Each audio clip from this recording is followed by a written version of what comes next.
Hello students, welcome back in goodwill Educare. तो बच्चे, जैसा कि हम प्रीवियस क्लास में फंडामेंटल्स ऑफ बिजनेस में कई सारे टॉपिक डिस्कस किए थे, लाइक बिजनेस के कैरेक्टरिस्टिक्स क्या हैं, बिजनेस के गोल क्या हैं, ऑब्जेक्टिव्स क्या हैं, ये सब टॉपिक हम प्रीवियस क्लास में डिस्कस किए थे। आज के क्लास में मेनली हम बिजनेस एक्टिविटीज को क्लासिफाई कैसे किया गया है ये हम लोग पढ़ेंगे। ठीक है, तो चलिए आप हमारे साथ बने रहिए। आज ऑन एन एवरेज हमारा फर्स्ट चैप्टर जो है ये पूरा कंप्लीट हो जाएगा, तो इसलिए आप बने रहिएगा। क्लास 11th का फर्स्ट चैप्टर आपका अच्छे से आज कंप्लीट हो जाएगा।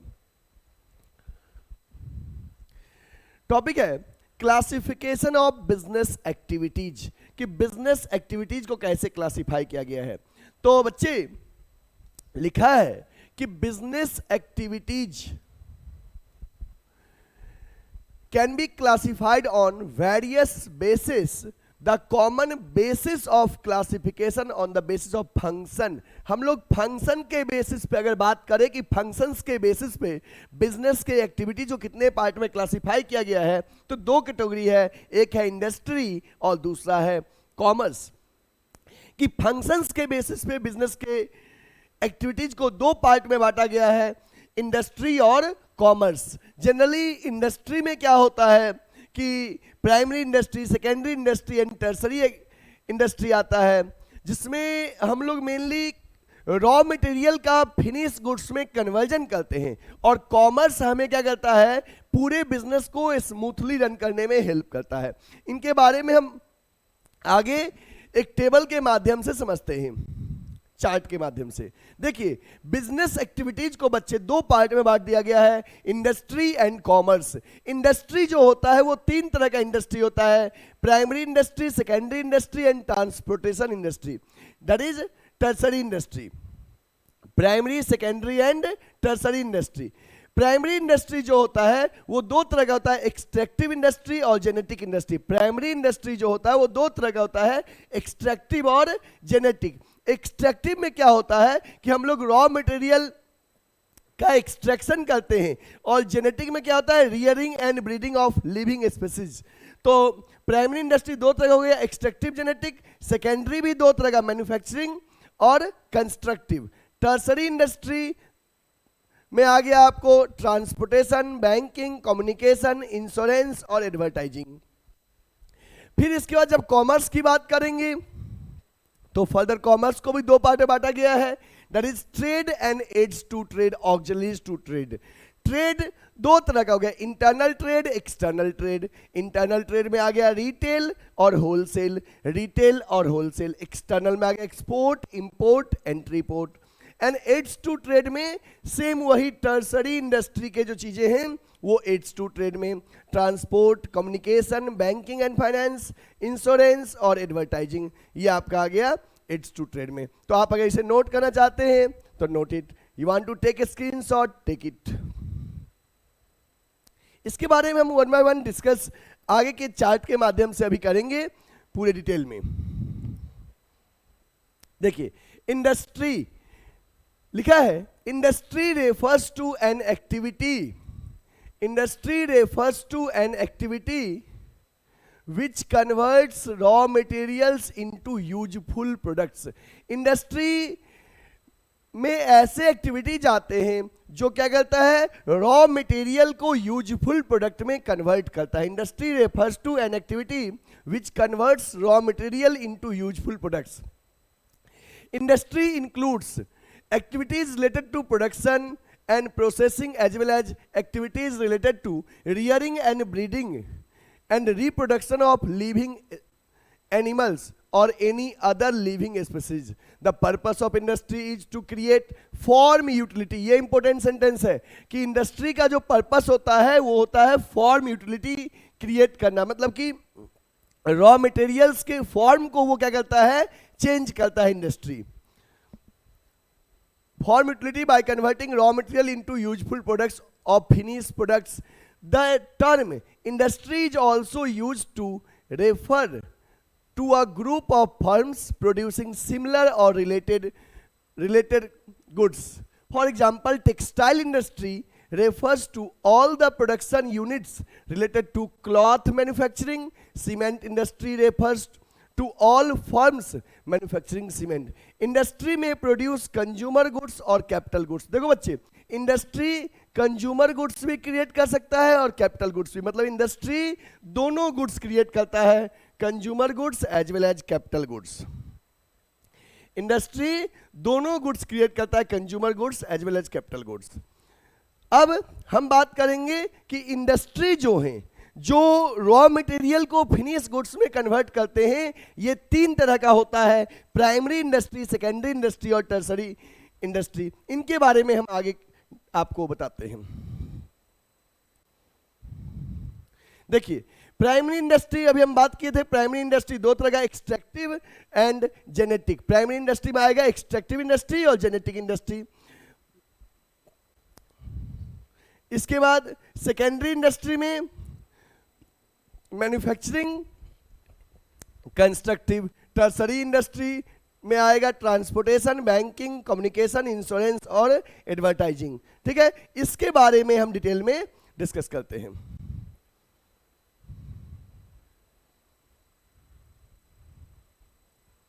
देखिए, primary industry, primary industry, primary industry, primary industry जो है बच्चे, इसमें क्या होता है, हम लोग मेनली रॉ मटेरियल्स को एक्सट्रैक्ट करते हैं। मतलब कि या तो इसमें एक्सट्रैक्टिव की बात करेंगे तो नेचुरल रिसोर्सेज से रॉ मटेरियल का एक्सट्रैक्शन करते हैं, या उसमें जेनेटिक की बात करेंगे तो जो लिविंग स्पीसीज है उसका रियरिंग, ब्रीडिंग एंड रिप्रोडक्शन की बात करते हैं प्राइमरी इंडस्ट्री में। देखिए, primary industry includes all those industry which are concerned with the extraction of natural resources and reproduction of living species.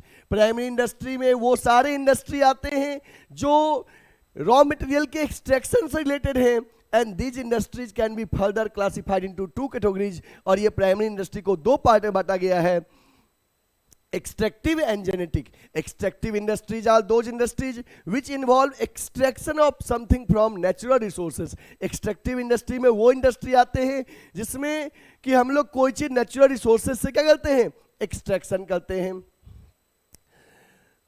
something from natural resources such as mineral from earth, fish from river, timber from forest, and products of extractive industry can be directly used और become the raw material for other industry. जो extractive industry के raw material हैं, product हैं, वो या तो हम raw material के लिए यूज कर सकते हैं अदर इंडस्ट्री के लिए, या उसका डायरेक्ट यूज कर सकते हैं। Genetic industries involve the activities of rearing and breeding of living organism, that is birds, plants, animals are known as genetic industries. For example, rearing of cattle for milk, dairy farms, poultry farms, rearing of plants in nursery, growing fish in pond, that is pisciculture, included genetic industry. बच्चे, primary industry दो तरह का हुआ, extractive, genetic. Extractive में हमने क्या किया, natural resources से एक्सट्रैक्शन किया, और जेनेटिक में रियरिंग एंड ब्रीडिंग। आपको ध्यान रखना है समटाइम्स कि अगर मैं आपसे फिशिंग की बात करूंगी, फिशिंग की बात करूंगा, फिशिंग, तो फिशिंग जो है ये एक्सट्रैक्टिव में आ रहा है, और वहीं पे पीसी कल्चर की बात करूंगा तो ये जेनेटिक में आ रहा है। पीसी कल्चर जेनेटिक में और फिशिंग एक्सट्रैक्टिव में। फिशिंग में क्या होता है, हम लोग मछली पकड़ते हैं, मछली पकड़ना मींस एक्सट्रैक्शन, और पीसी कल्चर में मछली का पालन करना, that is genetic. Okay, note कर लीजिए इसको, note it. Next, secondary industry. Secondary industry, secondary industry में लिखा गया है बच्चे कि the secondary industry makes use of products which are extracted and produced by primary industry as their raw materials produce finished products. For example, mining of iron ore is done in primary industry, but steel manufacturing is done in secondary industry. देखो बच्चे, जो mining का work है ये primary में आया, और steel manufacturing जो होगा वो सेकेंडरी में आएगा। सेकेंडरी इंडस्ट्री दो तरह के होते हैं, एक मैन्युफैक्चरिंग इंडस्ट्री और दूसरा कंस्ट्रक्टिव इंडस्ट्री। सेकेंडरी इंडस्ट्री दो तरह का, प्राइमरी भी दो तरह का, प्राइमरी में था एक्सट्रैक्टिव और जेनेटिक, और सेकेंडरी भी दो तरह का, दैट इज मैन्युफैक्चरिंग और कंस्ट्रक्टिव। इसके बारे में आगे डिटेल में पढ़ते हैं, मैन्युफैक्चरिंग और कंस्ट्रक्टिव के बारे में। देखो मैन्युफैक्चरिंग में क्या होता है, मैन्युफैक्चरिंग इंडस्ट्री में हम लोग रॉ मटेरियल को फिनिश गुड्स में कन्वर्ट करते हैं। मैन्युफैक्चरिंग इंडस्ट्री आपको दो तरह का गुड्स प्रोड्यूस करता है, एक कंज्यूमर गुड्स और एक capital goods. Manufacturing industry produce two types of goods, consumer goods and capital goods. Consumer goods वो गुड्स होता है जो हम कंज्यूमर्स डायरेक्टली कंज्यूम करते हैं। जैसे मान लो जो ब्रेड है, बटर है, टूथपेस्ट है, ये हम लोग डायरेक्ट कंज्यूम करते हैं, that is consumer goods. Industrial goods या कैपिटल गुड्स होता है ऐसे गुड्स जो इंडस्ट्री यूज करेगा अदर गुड्स को बनाने के लिए, वो इंडस्ट्रियल गुड्स कहलाता है। तो बच्चे मैन्युफैक्चरिंग इंडस्ट्री दो तरह के गुड्स प्रोड्यूस करता है, एक तो हो गया आपका कंज्यूमर गुड्स और दूसरा हो गया आपका industrial goods. The goods which can be directly consumed by the consumer are known as consumer goods। ऐसे गुड्स जो डायरेक्टली कंज्यूमर कंज्यूम करता है उसे कंज्यूमर गुड्स कहते हैं। एग्जांपल है क्लॉथ, ऑयल, सोप, ब्रेड, ये सब कंज्यूमर गुड्स के एग्जांपल हैं। एंड इंडस्ट्रियल गुड्स वो होता है जो फर्म यूज करेगा दूसरा गुड्स को बनाने के लिए, एग्जांपल है मशीनरी, इक्विपमेंट्स, टूल्स, ये सब आपका इंडस्ट्रियल गुड्स में आएगा। ठीक है, नोट इट।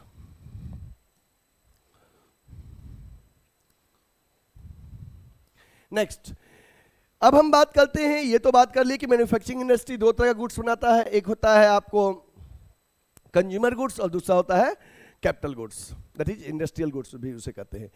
अब मैन्युफैक्चरिंग इंडस्ट्री की अगर हम बात करें तो manufacturing industry are four types. Manufacturing industry चार तरह के होते हैं, एनालिटिकल, सिंथेटिक, प्रोसेसिंग और असेंबली।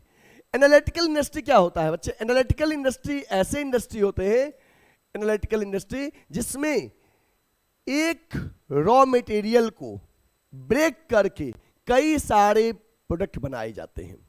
सिंगल रॉ मटेरियल को ब्रेक करके कई सारे प्रोडक्ट बनाए जाते हैं, उसको एनालिटिकल इंडस्ट्री कहते हैं। जैसे देखिए in analytical industry the basic raw material, जो बेसिक रॉ मटेरियल है that is broken into different parts to produce finish product. For example crude oil is processed and many finished products such as petroleum, diesel, kerosene oil, gasoline are manufactured। Means analytical industry में एक raw material से कई सारे product बनाए जाते हैं analytical industry में। जैसे हमने बता ही दिया कि क्रूड ऑयल से आपको petrol, diesel, kerosene oil, gasoline, कई सारी चीजें बनाई जाती हैं। नेक्स्ट है सिंथेटिक इंडस्ट्री।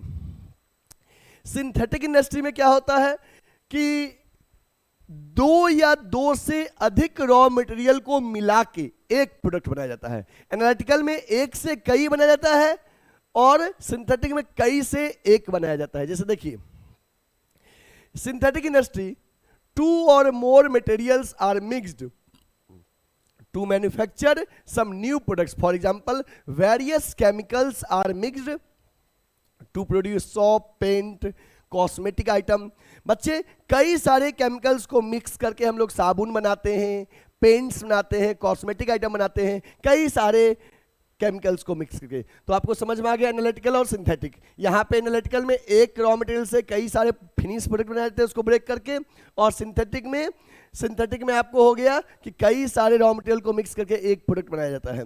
प्रोसेसिंग इंडस्ट्री में वो आते हैं जिस प्रोडक्ट को फिनिश प्रोडक्ट में कन्वर्ट होने के लिए कई सारे वेरियस प्रोसेस से गुजरना पड़ता है, उसको प्रोसेसिंग इंडस्ट्री कहते हैं। जैसे in processing industry the raw material is processed through various stages of production and then finish goods are manufactured. For example textile industry, iron and steel, sugar industry. इसमें क्या होता है, एक प्रोडक्ट से एक प्रोडक्ट को कई सारे वेरियस फेजेस से गुजरना पड़ता है फिनिश प्रोडक्ट बनाने के लिए। जैसे हमने आपको बताया अभी कि स्टील इंडस्ट्री में, शुगर इंडस्ट्री में और टेक्सटाइल इंडस्ट्री में रॉ मटेरियल को वेरियस स्टेजेस से गुजरना पड़ता है फिनिश प्रोडक्ट बनने के लिए, इसे प्रोसेसिंग इंडस्ट्री कहते हैं। और असेंबली इंडस्ट्री में क्या होता है बच्चे कि कई सारे फिनिश प्रोडक्ट को मिला के एक नया प्रोडक्ट तैयार किया जाता है। ध्यान रखना, सिंथेटिक में कई सारे रॉ मटेरियल को मिला के, कई सारे रॉ मटेरियल्स को मिला के एक प्रोडक्ट बनता है, और यहां पे असेंबली में कई सारे फिनिश प्रोडक्ट को मिला के एक नया प्रोडक्ट बनता है। जैसे कार की बात करोगे तो टायर अपने आप में फिनिश प्रोडक्ट है। एक कंपनी का टायर ले लिया गया, किसी कंपनी का इंजन ले लिया गया, किसी कंपनी का लाइटिंग ले लिया गया, किसी कंपनी का स्ट्रक्चर, बॉडी स्ट्रक्चर ले लिया गया, और इस तरह से उसको मिला के कार बोल दिया गया। तो वही है, in assembly industry the various finish product are combined to produce a new finished product. For example, manufacturing of computer, television, watches, automobile, car. इन सब में क्या होता है कि कई सारे फिनिश प्रोडक्ट को मिला के एक नया फिनिश प्रोडक्ट बनाया जाता है। ये बच्चे आपका हो गया। इस तरह से हमने मैन्युफैक्चरिंग के टाइप्स बता दिया। अब हम बात करेंगे बच्चे कंस्ट्रक्टिव इंडस्ट्री की। कंस्ट्रक्शन इंडस्ट्री, कंस्ट्रक्शन इंडस्ट्री क्या होता है? कंस्ट्रक्शन इंडस्ट्री ऐसे इंडस्ट्री होते हैं जो मेनली ब्रिज के कंस्ट्रक्शन, बिल्डिंग के कंस्ट्रक्शन, इन चीजों का कंस्ट्रक्शन करते हैं। देखिए, these industries are concerned with the construction of building, dam, roads. These industries use the products of manufacturing industry such as cement, iron, steel, lime. The unique feature of these industries is that their products cannot be transferred or shifted to market. They are constructed and remain at fixed site only. देखिए, construction industry में क्या होता है कि जो product बना है वो कहीं और शिफ्ट नहीं कर सकते हैं। बिल्डिंग यहां बना है तो यहीं रहेगा, है ना? रोड जहां बना है वहीं रहेगा, ब्रिज जहां बना है वहीं रहेगा। कंस्ट्रक्टिव इंडस्ट्री के जो प्रोडक्ट है वो जनरली फिक्स साइट पे रहते हैं, जल्दी उसको चेंज नहीं करते। और कंस्ट्रक्टिव इंडस्ट्री जो है मैन्युफैक्चरिंग इंडस्ट्री के प्रोडक्ट का यूज करता है। जैसे ब्रिज बनने के लिए आपको सीमेंट लगेगा ही लगेगा, ठीक है। नेक्स्ट बात करते हैं बच्चे टर्सरी और सर्विस इंडस्ट्री। टर्सरी और सर्विस इंडस्ट्री, टर्सरी इंडस्ट्री क्या होता है? टर्सरी इंडस्ट्री में मेनली सर्विस सेक्टर की बात करते हैं, जो प्राइमरी और सेकेंडरी इंडस्ट्री को हेल्प करता है उनके द्वारा बनाए गए प्रोडक्ट को कंज्यूमर्स तक पहुंचाने के लिए। मतलब ये टर्सरी इंडस्ट्री प्राइमरी और सेकेंडरी इंडस्ट्री को स्मूथनेस प्रोवाइड करता है। चलिए देखते हैं डिटेल में इसके बारे में।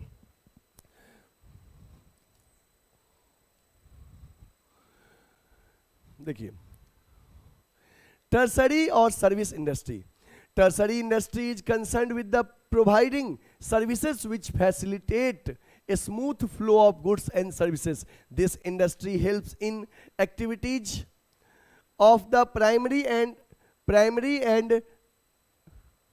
secondary industry. In other words, this industry provides service which support the activities of primary and secondary. That is why it is also called service industry. Service industry क्या क्या प्रोवाइड करता है? देखिए, ट्रांसपोर्ट फैसिलिटी, इससे क्या होता है? Goods का मूवमेंट्स होता है एक जगह से दूसरे जगह। बैंकिंग फैसिलिटी, इससे क्या होता है? फर्म को ट्रेडिंग करने में हेल्प होता है।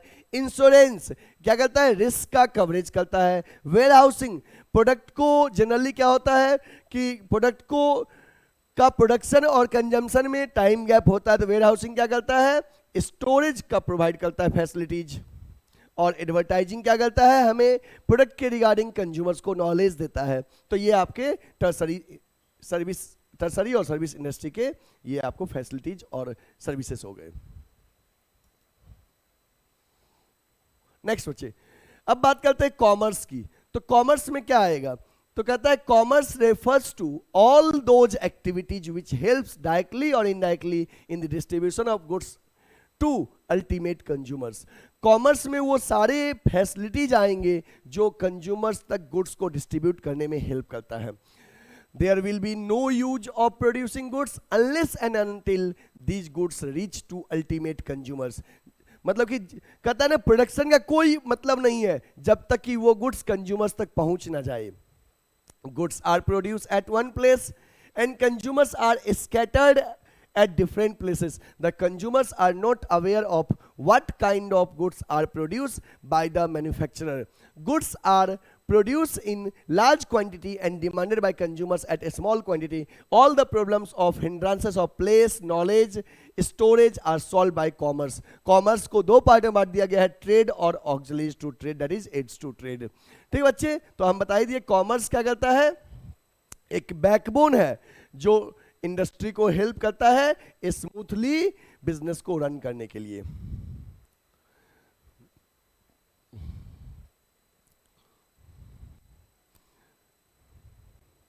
चलिए हम देखते हैं one by one functions of commerce. तो कॉमर्स में फंक्शंस है, it helps in removing the hindrance of person. कि कॉमर्स क्या करता है, जो पर्सन के बीच के हिंड्रांस हैं उसको ये दूर करता है और कंज्यूमर्स और ट्रेडर के बीच में एक लिंक क्रिएट करता है. A large variety of goods are produced by a group of persons called producer. मतलब कई लोग गुड्स बनाते हैं, उन्हें प्रोड्यूसर कहते हैं. These goods are produced for another group that is called consumers. जो बनाता है उसे प्रोड्यूसर और जिसके लिए बनाया जाता है उसको consumer. There is no direct relation between producer and consumer. The trade segment of commerce creates a link between producer and consumer. Trader help in exchange of goods and services from the producer to consumer and hence remove the hindrance between producer and consumer. और producer और consumers के बीच के hindrance को क्या करता है, trade segment remove करता है, जो persons के hindrance of person है. नेक्स्ट है hindrance of place. hindrance of place क्या करता है, देखो बच्चे, प्रोडक्ट बनता है फैक्ट्री में but consumption all over world होता है. अब कैसे उन्हें एक जगह प्रोडक्शन प्लेस से लेके कंज्यूमर्स के कंजम्पशन प्लेस तक उनको मूवमेंट्स करेंगे, तो ये क्या करता है, प्लेस के गैप को ट्रांसपोर्टेशन दूर करता है. चाहे वो रोडवेज की बात करें, चाहे एयरवेज की बात करें, चाहे ट्रांसपोर्टेशन के मोड्स कुछ भी हो, ये ट्रांसपोर्टेशन जो है, जो प्लेस गैप है प्रोडक्शन और कंजम्पशन का, इसको दूर करता है. देखिए, goods are produced at one place where consumers are scattered in different corners of the country. There is a place gap between producer and consumer. The transport segment of consumers, the transport segments of commerce helps in removing the place gap. जो transport segment है, ये place gap को क्या करता है, दूर करने में help करता है. Next है आपका helps in removing the hindrance of time. अब टाइम का क्या होता है, प्रोडक्शन एक पर्टिकुलर टाइम पीरियड में होता है, ऐसा हो सकता है प्रोडक्शन एक पर्टिकुलर टाइम पीरियड में होता है, consumption all over the year होता है. जैसे कुछ ऐसे चीजें, जैसे मान लो सब्जी का प्रोडक्शन एक पर्टिकुलर टाइम पीरियड में होता है बट कंजम्पशन होल ईयर होता है, तो उसको स्टोर करते हैं साल भर यूज करने के लिए.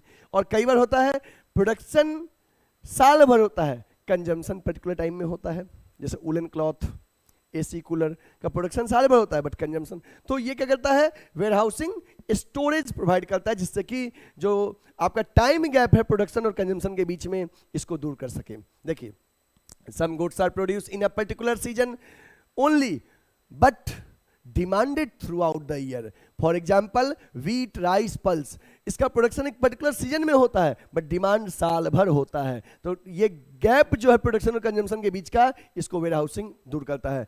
On the other hand, some goods are produced throughout the year but are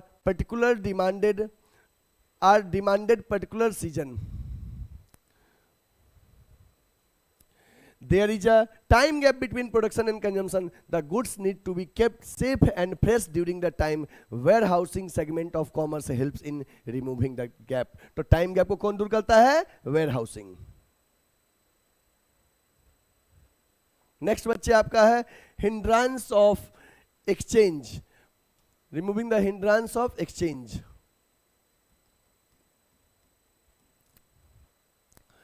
The goods and services produced by manufacturer are sold to buyer in exchange of money. The common medium of exchange is circulated by banking branch of commerce. The bank helps the buyers and the sellers in making and collecting payment. जैसे क्या कहता है ना कि जो bank है वो payment करने और पेमेंट कलेक्ट करने में हेल्प करता है। तो एक्सचेंज के प्रॉब्लम को कौन दूर करता है? बैंकिंग। नेक्स्ट है removing the hindrance of risk. बच्चे हम जानते हैं business is full associated with full of risk, business पूरा रिस्क है। अब ये रिस्क जो है बिजनेस का, ये कौन दूर करता है? इंश्योरेंस। कि हम प्रोडक्ट का इंश्योरेंस करवाते हैं जिससे कि हमारा जो रिस्क होता है वो मिनिमाइज होता है। तो रिस्क भी हमें बिजनेस को स्मूथली रन करने में हेल्प करता है। Hindrance of knowledge. बच्चे एडवर्टीजमेंट से क्या होता है? हमें प्रोडक्ट के बारे में नॉलेज आता है और जो हिंड्रेंस है वो हमें दूर होता है। नेक्स्ट हम बात करते हैं क्लासिफिकेशन ऑफ कॉमर्स की। तो कॉमर्स को दो पार्ट में बांटा गया है, एक ट्रेड और दूसरा एड्स टू ट्रेड। ट्रेड दो तरह के हो गए, internal trade, external trade. Aids to trade जो हो गए बच्चे आपको इसमें आ गया ट्रांसपोर्ट, बैंकिंग, इंश्योरेंस, वेयरहाउसिंग और एडवर्टाइजिंग। ठीक है, चलिए देखते हैं इसके बारे में। Trade. Trade is an integral part of commerce. It refers to buying and selling of goods. Trade में क्या आ जाएगा बच्चे? It refers to buying and selling of goods and services. The trade segment of commerce brings together the manufacturer and the consumer. Trader act as a link between manufacturer and the consumer. In the absence of traders, the manufacturer will have to search for the consumers and consumers will have to search for the manufacturer. Trade दो तरह का होता है, एक होता है internal trade, एक होता है एक्सटर्नल ट्रेड। इनके बारे में हम देखते हैं। इंटरनल ट्रेड वो ट्रेड होता है जिसमें कि हम लोग विद इन कंट्री ट्रांजेक्शन करते हैं, within our geographical boundary. और एक्सटर्नल में बियॉन्ड आवर ज्योग्राफिकल बाउंड्री। चलिए देखते हैं। Internal trade refers to buying and selling of goods और services within the geographical boundaries of country. It is also known as home trade. Under internal trade goods and services are bought and sold in the home currency only. Internal trade में क्या होता है? हम लोग अपने country के अंदर में ही ट्रेड करते हैं और इसमें जो हमारे कंट्री में करेंसी चल रहा है उसी में हम लोग ट्रांजैक्शन करते हैं। अदर कंट्री के करेंसी की रिक्वायरमेंट नहीं होती है। बच्चे ये इंटरनल ट्रेड जो होता है दो तरह का होता है, एक होलसेल ट्रेड और दूसरा रिटेल ट्रेड। होलसेल ट्रेड में क्या होता है कि जो होलसेलर है वो मैन्युफैक्चरर से गुड्स परचेज करता है और होलसेलर रिटेलर को बेचता है बल्क में, ठीक ना। और रिटेल ट्रेड में क्या होता है कि रिटेलर जो होता है बच्चे ये मैन्युफैक्चरर से परचेज करता है और हम कंज्यूमर्स को स्मॉल वैरायटी में सेल करता है, स्मॉल क्वांटिटी में सेल करता है। और ध्यान रखना होलसेलर जो होता है वो ज्यादा वैरायटी मेंटेन नहीं करता है, बट रिटेलर ज्यादा वैरायटी मेंटेन करता है। होलसेलर एक ही दो आइटम का बल्क सेलिंग करता है, बट रिटेलर हर तरह के आइटम को रखे था। आपके सामने में, घर के सामने में जो किराना दुकान है वो रिटेलर है और वो किराना दुकानदार जहां जहां सामान लाता है वो सब जनरली होलसेलर होते हैं, ठीक है। तो देखिए wholesale trade, it refers to buying and selling of goods and services in large quantity. The wholesaler buys goods directly from the manufacturer and sell goods to the retailers. Generally, wholesaler is specialized in one line of product. He maintains a large stock. Generally, wholesaler एक तरह का product बेचता है और उसका large quantity maintain रखता है। Retailer क्या होता है? It refers to buying and selling of goods and services in small quantities. The retailers buys goods from the wholesaler and sell these goods to ultimate consumer. Retailer जो होता है variety maintain रखता है बच्चे। Next आपको आ गया external trade. External trade क्या होता है बच्चे? एक्सटर्नल ट्रेड वो ट्रेड होता है जिसमें हम लोग अपने कंट्री के ज्योग्राफिकल बाउंड्री के बाहर तक ट्रेडिंग करते हैं, means beyond our geographical boundary trade करते हैं। इसमें दो या दो से अधिक देशों का इन्वॉल्वमेंट होता है एक्सटर्नल ट्रेड में। एक्सटर्नल ट्रेड में बच्चे हमें फॉरेन करेंसी की रिक्वायरमेंट होती है, फॉरेन एक्सचेंज की रिक्वायरमेंट होती है, जिससे कि हम दूसरे देश में ट्रांजेक्शन कर सकें, क्योंकि हमको पता है हर देश की करेंसी अलग अलग होती है। इंटरनल ट्रेड में अपने देश की करेंसी से ही ट्रांजैक्शन हो जाएगा, बट एक्सटर्नल ट्रेड में हम अपने देश के करेंसी को एक्सचेंज करना पड़ता है फॉरेन करेंसी में, ठीक है। तो external trade refers to buying and selling of goods and services beyond the geographical limits of the country. It is also known as trade between two or more countries. In external trade, the market is very wide. External trade enables the businessman to use the resources of their country in the competitive way. External trade involves completion of various rules and regulations such as license, customs clearance. External trade तीन तरह के होते हैं, export, import और एंट्रीपोर्ट। Export क्या होता है? जब हम दूसरे देश में अपने कंट्री का गुड्स सेल करते हैं, वो एक्सपोर्ट कहलाता है। उसमें हमें वहां से पेमेंट रिसीव होता है फॉरेन करेंसी में। इंपोर्ट, हम दूसरे देश से गुड्स परचेज करते हैं तो बदले में पेमेंट करते हैं। और एंट्रीपोर्ट क्या होता है? एंट्रीपोर्ट में होता है बच्चे कि हमने दूसरे देश से गुड्स इंपोर्ट किया है for the purpose of exporting to other country. Export में अपने देश के गुड्स को दूसरे देश में सेल किए हैं, इंपोर्ट में दूसरे देश के गुड्स को अपने देश में परचेज किए हैं, और एंट्रीपोर्ट में we have imported the goods for the purpose of exporting to other countries। तो इस तरह से बच्चे तीन तरह के आपके एक्सटर्नल ट्रेड होते हैं। यदि आप नोट करना चाहते हो तो नोट कर लो। और हाँ, चैनल सब्सक्राइब नहीं किए हो क्या?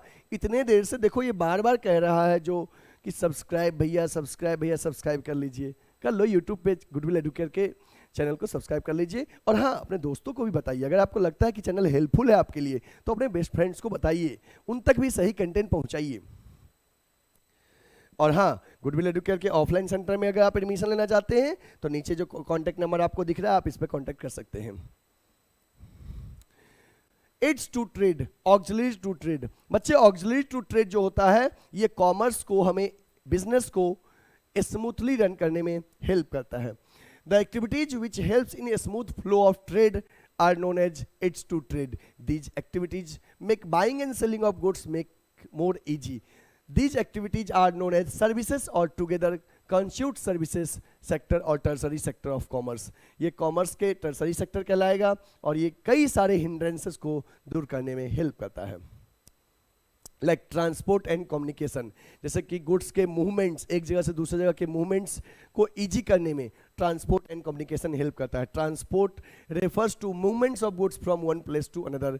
The production of goods takes place at one place whereas these are demanded in different parts of the country. The obstacle, the hindrance of place is remove by transport. जो transport है ये place के gap को दूर करता है। जैसे T Assam और दार्जिलिंग में प्रोडक्शन होता है but consumption all over the world होता है, तो कैसे पॉसिबल है कंजम्पशन हर जगह करना? With the help of transport. Banking and finance. बच्चे, banks and financial institution provide credit facility, loan to provide finance for a smooth flow of business activities. Banks helps the businessman to overcome the problem of funds. Along with the provision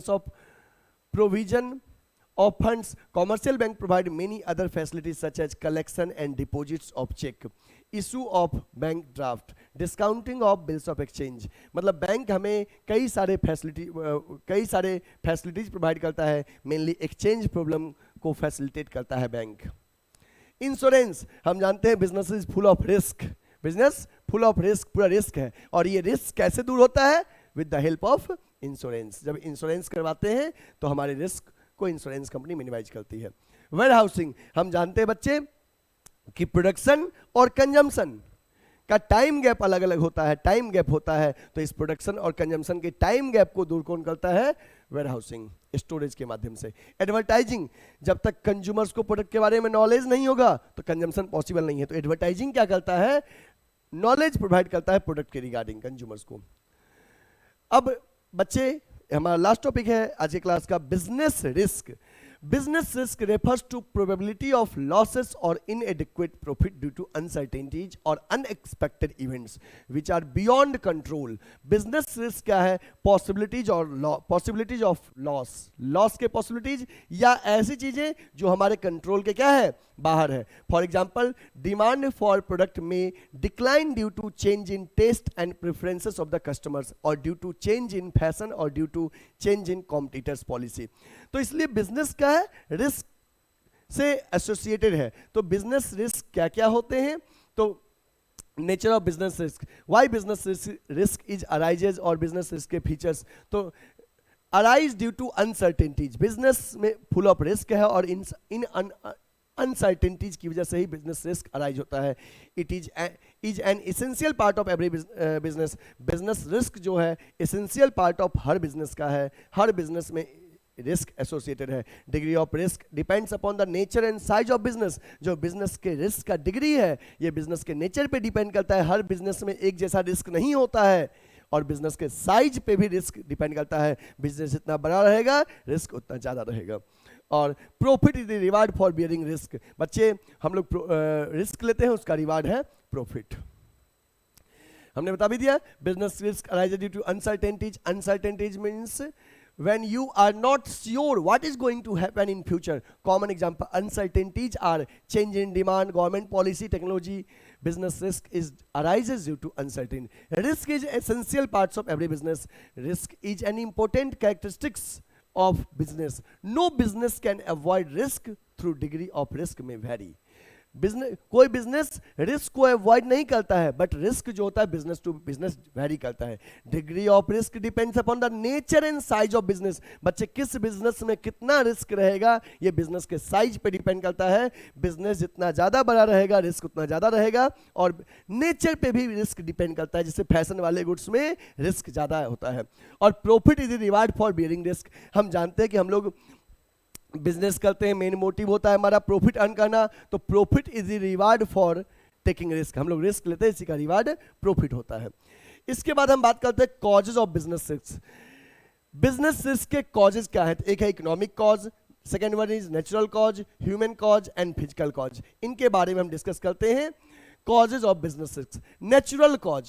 Nature is independent phenomenon and human beings have no control over natural calamities like earthquake, flood, drought, famine. बच्चे इस पे हमारा control नहीं होता है। तो बच्चे जो नेचुरल कॉज है वो किस वजह से होता है? नेचुरल कॉज, नेचुरल कॉज होता है अर्थक्वेक, फ्लड, ड्रॉट, फेमाइन, ये नेचुरल कॉज में आ गया।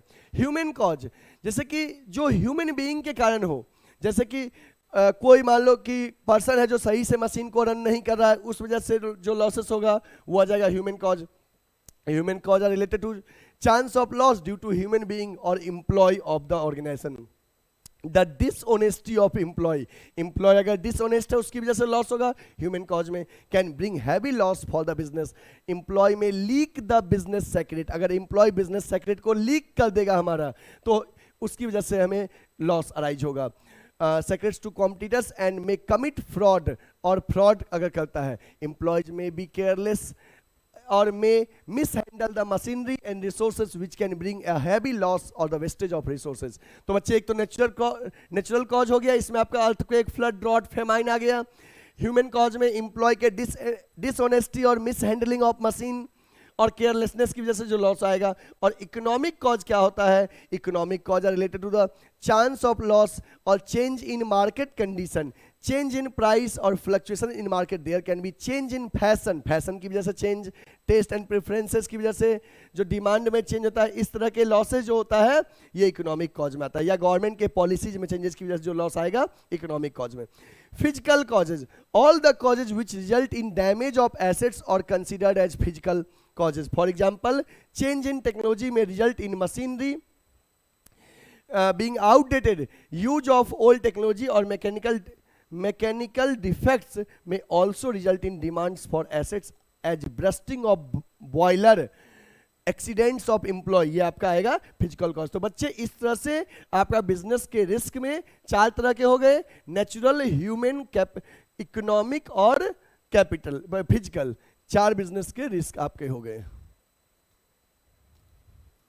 और इस तरह से हमारा चैप्टर पूरा कंप्लीट हो गया। और आप लोग जो भी बच्चे हमारे पूरे सेशन को अटेंड किए हैं, अगर अभी तक लाइक नहीं किए तो लाइक कर लीजिए, सब्सक्राइब नहीं किए तो सब्सक्राइब कर लीजिए, और हाँ बेल आइकन जरूर दबा लीजिएगा जिससे कि वीडियो अपलोड होते ही सबसे पहले इंफॉर्मेशन आपको मिले।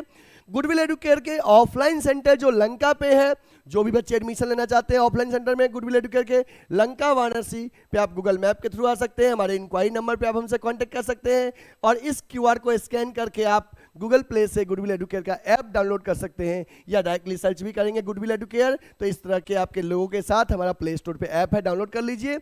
और हाँ, अपने फ्रेंड्स को भी ये वीडियो शेयर कीजिए ताकि उन तक भी सही कंटेंट पहुंच सके। कई बच्चे कमेंट करते रहते हैं कि सर कौन कौन से कोर्सेस आपके यहाँ कोचिंग में चलता है, तो हमारे यहाँ चलता है 11th commerce, 12th commerce English medium में। CUET में बीकॉम एंड एमकॉम के कोर्सेज चलते हैं, और BCom first, second, third year की क्लासेस चलती है। मतलब गुडविल एडुकेयर एक ऐसा कॉमर्स कोचिंग है जहाँ पे प्योर कॉमर्स कोचिंग होता है, जहाँ पे स्पेशलाइजेशन है कॉमर्स में। ठीक है, तो ठीक है बच्चे, यहीं तक, तब तक के लिए अपना ध्यान रखिएगा, फिर मिलते हैं नेक्स्ट लेक्चर में। Thank you, take care.